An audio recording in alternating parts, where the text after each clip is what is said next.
650, Michael Cohen, 1320 WILS. So a new study looking at low-fat foods finds that on average, when you go to something that's low-fat, they're now adding 20% more sugar than when you compare that to the full-fat equivalent of that product. To talk about what we're to make of it and really the secret addiction, as he calls it, that many of us are, in fact, addicts to. We're joined by Dr. Gerald Edelman. He's the author of the new book, Sugar Rehab, Staying Fit and Young by Overcoming Your Secret Addiction to Sugar. Dr. Edelman, thank you for joining us. How are you, Michael? It's nice to be with you. Yeah, great having you here. What kind of medicine do you practice exactly? I am an oncologist, medical oncologist treating cancer. That sounds like a very serious thing. How does sugar tie into being an oncologist? I actually became interested in this whole issue of good health and maintaining a good body fat because so many patients have illnesses from obesity. I do a lot of blood work in addition to cancer, so a lot of my patients suffer from obesity. So it turns out as well that sugar is now linked with increased cancer recurrence rates and perhaps even as a factor in developing cancer. So it's all very relevant right now. Okay, well, you said sugar is tied to developing cancer?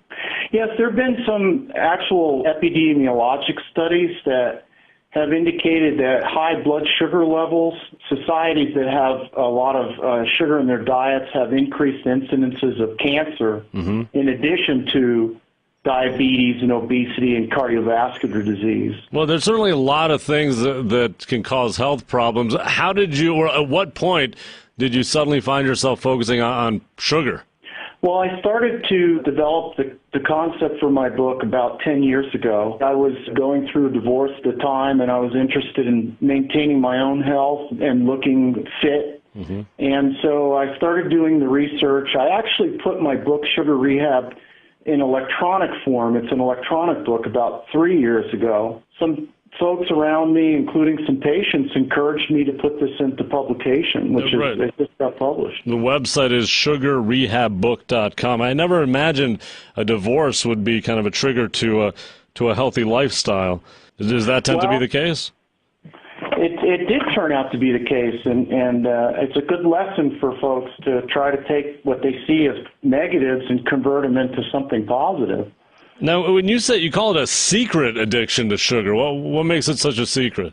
Your introduction actually links to that question because folks go into the grocery store and they see low-fat yogurt, and they've heard in our culture, our society says low-fat is good. Well, actually, when you start looking at the sugar content, which is really what I teach people to look at, the sugars per serving, you'll find that low-fat yogurt has very high levels of sugar per serving in it. And you'll also find that with products that look healthy, like healthy snack bars and energy bars. If you start looking at the sugars per serving, you'll understand that what actually is being marketed to you as healthy is actually loaded with sugar, which is extremely unhealthy. I know some numbers. The poppy seed muffin at Starbucks, for example, 44 grams of sugar. Can of Coca-Cola, 35 grams of sugar, I believe. How big are those numbers, really? Those are really big. In fact, in my book, one of my guides is to not get anything with greater than 2 grams of sugar per serving. So if you go to the grocery store and you look at food products in that way, just look at the sugars per serving, you'll find that almost everything that's packaged has more than that. But if you use that as a guide, it's somewhat arbitrary, but it works for you. Okay, so well, it sounds like that means you're not going to be eating most of the things in the grocery store, though. No, actually, it's not quite true. Actually, what you'll end up eating are things in the periphery of the grocery store, and the things that are internal in the grocery store, like packaged crackers and cookies and things, you tend not to. But even when you look at breads, some of those breads that look really healthy, like whole grain and whole wheat, or in big bold letters. But then when you actually check the sugars per serving, there's up to 6, 8. But you can find breads if you look carefully in the grocery store that have either 0 grams of sugar per serving or 2 grams of sugar per serving. Well, let me ask you this. Someone who loves sweet food, many people do, who doesn't want to give that up, is there any way to maintain a relatively high sugar intake and still be healthy? I think that in general, in our society, in the United States, my answer to that would be not really. And that's because we're less active nowadays. Most of us, we're working hard. We have a lot of stress. So I really feel like it's important to understand the content of sugar, including the hidden sugar that you and I were talking about. Okay, so let me then ask you the rehab portion of it. I mean, you're quitting something you're addicted to, sugar. What is that experience like, and how do you get through it? In the book, I outline actually lists of okay foods on the left-hand columns and not okay. And if you follow those lists and only buy and bring into your home the okay lists, it'll automatically fall into place for you. Yeah, but how do you feel? If you've been eating sugar in large quantities, drinking Coke and all this other stuff, how do you feel when you suddenly stop all this? It's not a crash. Sometimes people feel a little more tired. Maybe they don't have quite as much energy. But after a while, if you start going by the list that I've created, and when you're hungry, if you eat protein-containing foods like nuts and cheese, aged cheeses, and you stay away from the sugar because it is a craving, after a few months, you'll find that when you finally do taste sugar, it tastes very, very, very sweet. Well, are there alternatives that can help you through that are sweet, that aren't as damaging as sugar? Yes, and so what I teach people is when it comes to sugar versus sugar substitutes, I think you should go with sugar substitutes. And it's a very controversial area, but it's very interesting. You're talking about like aspartame and things like that? Yeah, I am talking about all of those. So what I would recommend for folks is use a sugar substitute instead of sugar.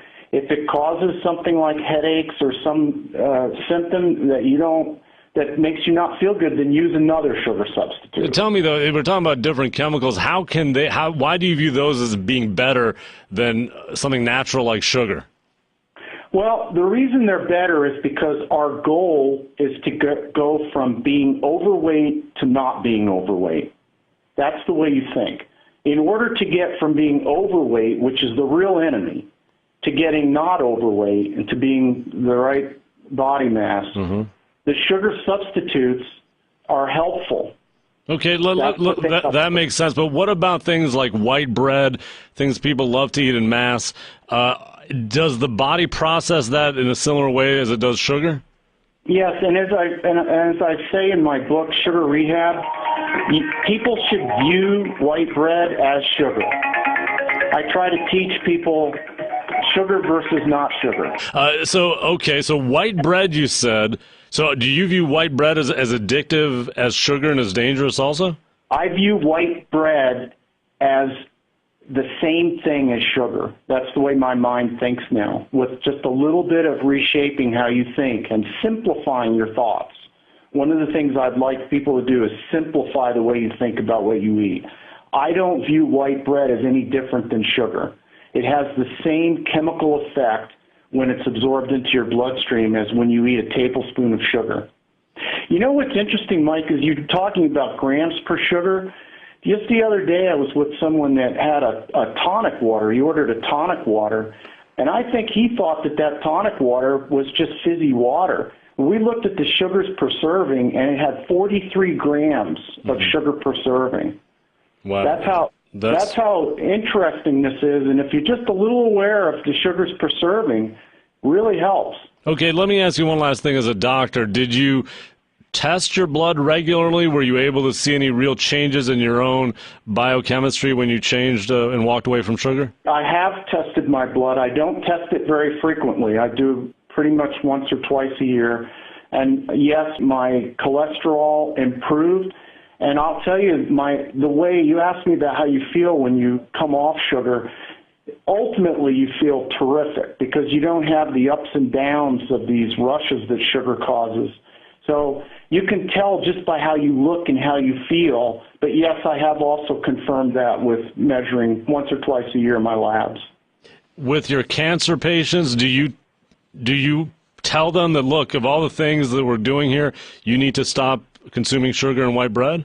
For the cancer patient, let me give you an example. Not all cancer patients. If some cancer patients are suffering from terminal disease and we focus more on chemotherapy, but with the cancer patients that we've been quite successful with who have a long life ahead of them, I do counsel them regarding keeping their blood sugars lower because there's data now, accumulating data in the clinical oncology literature that high blood sugars correlate with higher recurrence rates.